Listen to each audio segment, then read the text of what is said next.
드라마 바이블 200회 성경 읽기 챌린지, 오늘은 130회 차입니다. 기도하시겠습니다. 거룩하신 하나님 아버지, 우리를 거룩한 백성, 제사장 나라 삼아주심에 감사드립니다. 그러나 하나님, 우리의 힘과 노력으로는 결코 거룩한 삶이 불가능함을 깨닫습니다. 그리하여 하나님께서는 우리에게 말씀을 선물로 주셨고 예수님과 성령님을 우리 가운데 보내주셨습니다. 하나님, 이 시간 성령과 말씀으로 우리를 거룩하게 하옵소서. 우리 주님 예수 그리스도의 이름으로 기도드립니다. 아멘. 오늘 먼저 살펴볼 말씀은 레위기 18장과 20장, 구약성경 173면입니다. 우리 하나님은 거룩한 하나님이시기에 영적으로나 육적으로나 하나님의 백성으로 살아가는 사람들은 스스로를 삼가고 자신을 더럽히지 않음으로써 거룩한 삶을 이뤄가야 합니다. 18장과 20장의 주된 내용은 성윤리입니다. 본문의 규정들은 사회의 가장 최소 단위인 가족관계에 적용되며 근친 상간과 성적으로 왜곡된 행위들을 금하고 있습니다. 이어 20장은 18장과 짝을 이루는 본문으로서 성적인 부정함과 이방 종교의 타락한 풍속들에 관한 규정을 다루고 있죠. 18장에서는 성적인 부정함과 그 죄악들에 관하여 금지하는 권고적 내용이 나타나는 데 비해 20장에서는 그러한 부정함과 죄들에 대한 형벌을 구체적으로 열거하고 있다는 점에서 차이를 보여줍니다. 레위기 말씀은 한 사회를 구성하는 최소 단위인 가정과 가족관계의 건전함이 결국 그 사회와 민족 공동체 전체의 거룩함과 직결되어 있음을 보여주죠. 따라서 우리는 매우 사소한 성적인 부정함의 문제라고 할지라도 그것은 결국 부부관계와 가정, 모든 인간관계들의 치명적인 손상을 가져올 수 있는 것임을 분명하게 인식해야 합니다. 19장입니다. 이방인들의 그들의 종교적이며 일상적인 풍속으로 인해 하나님 보시기에 가증한 삶을 살았다면 하나님의 백성된 이스라엘이 어떻게 살아가야 하는지를 19장에서 가르쳐주고 있습니다. 19장 전체는 거룩함과 율법을 두 개의 중심 개념으로 두고 이에 속한 규정들을 열거함으로써 거룩함이 하나님의 말씀과 밀접하게 연결되어 있음을 나타내 주죠. 특히 19장에서 제사 규정이라고 여겨지는 종교적인 율법의 규정들을 세부적으로 살펴보면 결국 가난한 자와 약자에 대한 관심과 배려의 정신을 담고 있음을 알 수 있습니다. 이처럼 레위기 19장은 인간관계를 위한 규정들 속에 하나님과의 관계라는 차원이 반영되어 있고 또 하나님과의 관계를 위한 규정들 속에 인간관계를 위한 배려를 담아내고 있습니다. 그래서 19장에서 드러내는 거룩함이란 제사장과 일반인을 포함한 이스라엘 자손의 온 회중에 속한 사람들이 그들의 삶 속에서 하나님의 규례와 법도를 실천함으로써 경험될 수 있는 매우 구체적이며 역동적인 것임을 보여줍니다. 이처럼 레위기 19장은 거룩이란 반드시 하나님의 규례와 법도를 지키며 하나님을 사랑하고 또 이웃을 내 몸처럼 사랑하는 개념으로 해석하여 거룩과 말씀과 사랑을 한 통으로 묶어내고 있습니다. 이제 우리 함께 드라마 바이블로 레위기 18장에서 20장까지 말씀을 읽으실 때 살아계신 하나님의 음성을 들으실 수 있길 바랍니다.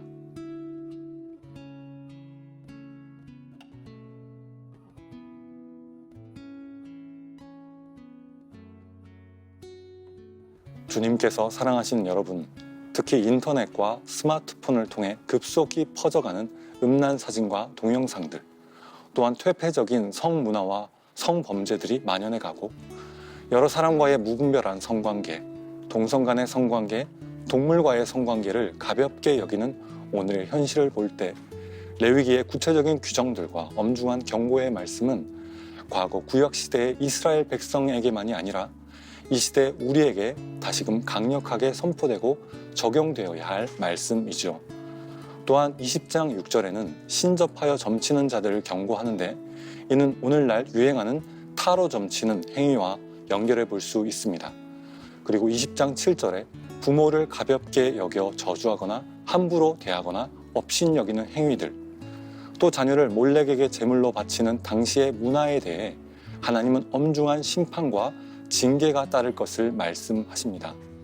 이처럼 레위기 말씀은 오늘날 10계명의 6번째 계명이 무시됨으로써 아름다운 부모 공경의 문화가 사라져가고 또 한편으로 아동학대 사건들이 계속되는 이 시대의 우리들 가운데 가감없이 새겨져야 할 것입니다. 나아가 그 말씀이 우리 가운데 깊이 경험될 때 거룩한 삶은 실제로 가능해질 수 있을 것입니다. 오늘 시편 110편은 말씀을 통해 우리가 메시아의 통치하심을 경험할 때 어떤 역사가 나타나는지 보여줍니다. 구약성경 885면입니다. 시편 110편에서 다윗은 당대인들이 알아들을 수 있는 방식으로 장차 오실 메시아의 모습을 그렸습니다. 먼저 1절부터 3절입니다. 1절의 내 우편 히브리어 라미니는 하나님의 통치를 실현시킬 가장 영예롭고 영광스러운 자리를 의미합니다. 또한 발판은 고대 근동에서 전쟁에 이긴 나라의 왕이 패전국의 왕의 목을 발로 밟아 정복된 원수, 완전히 제압된 상태를 나타냅니다. 2절 주의 권능의 규, 히브리어 마테는 왕의 통치권을 상징하는 지팡이를 의미합니다. 여기서 주는 원수 중에 다스리소서의 말씀은 장차 메시아로 오실 그리스도께서 하나님 나라 건설을 위해 권능의 규로 원수 사단의 심장부를 파쇄하고 그들의 세력을 완전히 무력화시킨다는 뜻입니다. 그리고 3절에서 하나님은 그러한 일들을 주님의 권능의 날, 즉 원어로 군대의 날, 전쟁의 날에 거룩한 옷을 입고 즐거이 헌신하는 주의 백성들과 새벽 이슬과 같은 주의 청년들과 함께 이루어 가실 것이라 말씀하십니다. 4절 창세기 14장의 살렘 왕이며 지극히 높으신 하나님의 제사장인 멜기세덱, 그는 아버지 어머니도 없고 족보도 없고 시작한 날과 생명의 끝도 없이 오직 하나님으로부터 온 영원한 제사장이었습니다. 그리고 그의 서열을 따르는 이는 오직 하나님의 아들 메시아 예수뿐이었죠. 본래 제사장직은 제사장이 살아있을 동안에만 수행되는 것이지만 메시아의 제사장직은 일시적이지 않고 영원합니다. 5절에서 주께서 노하시는 그날에 메시아는 심판주로 하나님을 대적하며 백성들에게 고난을 준 왕들과 권세를 쳐서 깨트리시죠. 여기서 히브리어 마하츠는 심하게 상처를 입히다라는 뜻인데 이는 대적들을 완전히 굴복시킨다라는 표현입니다. 또한 6절은 메시아의 심판 사역을 열방 중에 행하시는 것으로 묘사되는데 그리스도의 재림시에 임할 최후의 심판은 모든 민족과 열방의 나라들에 이뤄지며 통치자들의 머리들을 모두 제거함으로써 시체가 흘러넘칠 정도로 가득 차게 될 것임을 말합니다. 마지막 7절에서 길가의 시냇물을 마시고는 쫓기는 대적들과는 달리 심판자로서 메시아께서는 여유를 가지고 샘에서 목을 축인다는 표현입니다. 또한 여기서 머리를 든다는 것은 머리가 떨구어지면서 자신감을 잃고 낙심하는 것과 반대로 힘의 회복이나 성공으로 말미암는 자랑스러움의 의미를 내포합니다. 따라서 머리를 들어 시냇물을 마시다의 표현은 주의 권능의 날에 행하신 심판이 성공적으로 완수되었음을 나타냅니다. 이제 우리 함께 드라마 바이블을 통해 시편 110편 말씀을 읽으실 때 살아계신 하나님의 음성을 들으실 수 있길 바랍니다.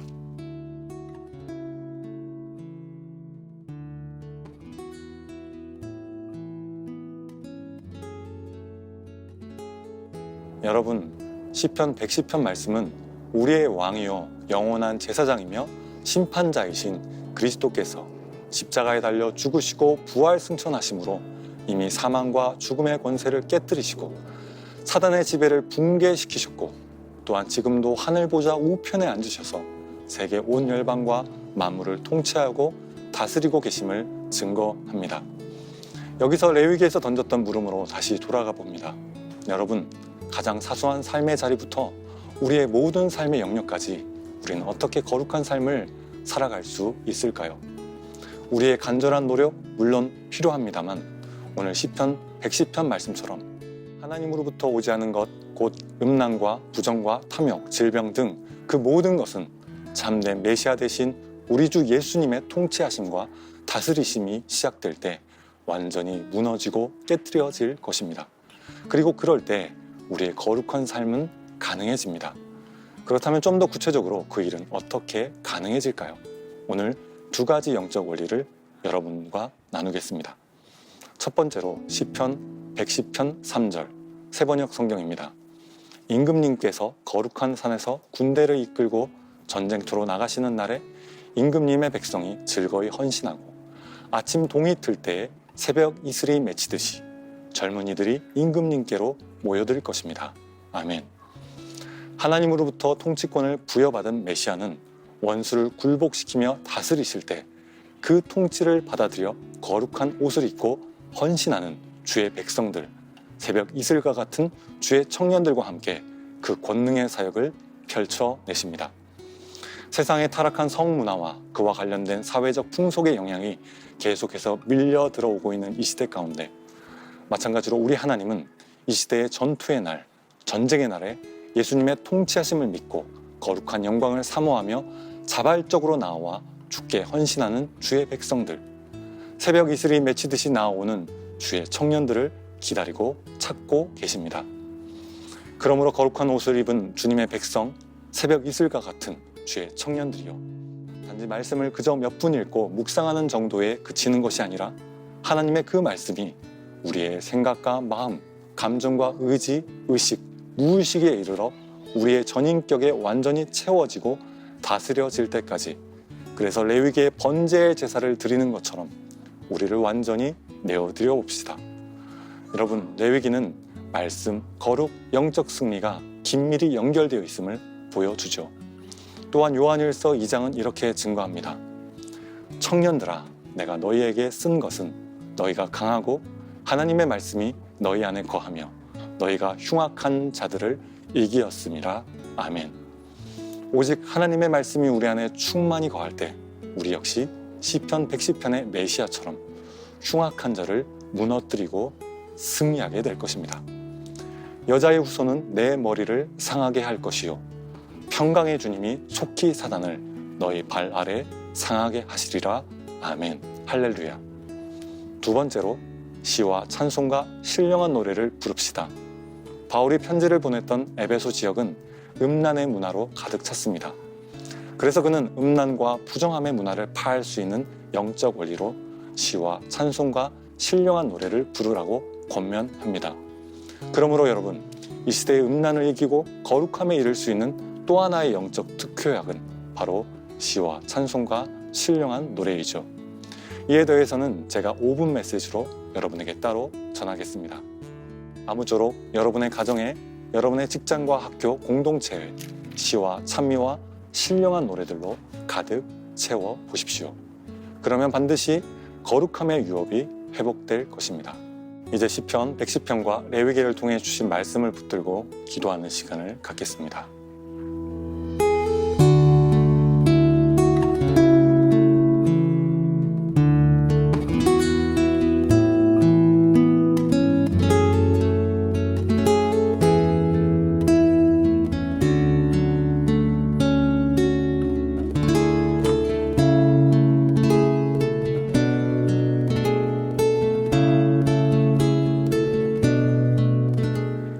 이어서 여러분의 가정과 공동체를 축복하며 기도하길 원합니다.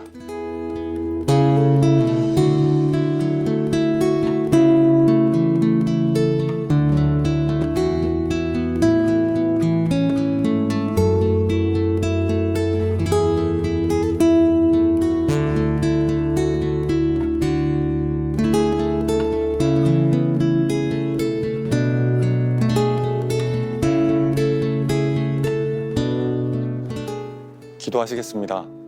평강의 주님께서 친히 때마다 일마다 여러분에게 평강을 주시고 주님께서 여러분을 포함한 모든 사람들과 일에 함께 하시기를 빕니다. 여호와는 내게 복을 주시고 너를 지키시길 원하며 여호와는 그 얼굴을 내게 비추사 은혜 베푸시길 원하며 여호와는 그 얼굴을 내게로 향하여 두사 평강 주시기를 원하노라. 아멘. 계속 우리는 드라마 바이블 200회 성경 읽기 챌린지에 참여하고 있습니다. 하루 15분만 투자하여 평일 6일간 200회 성경 읽기 하루의 절반 분량을 읽으시면 올해 겨울쯤 200회까지 완주할 수 있습니다. 다음 주는 133회차를 읽겠습니다. 이번 한 주도 우리를 거룩하게 하시는 주님과 동행하시길 축복합니다. 감사합니다.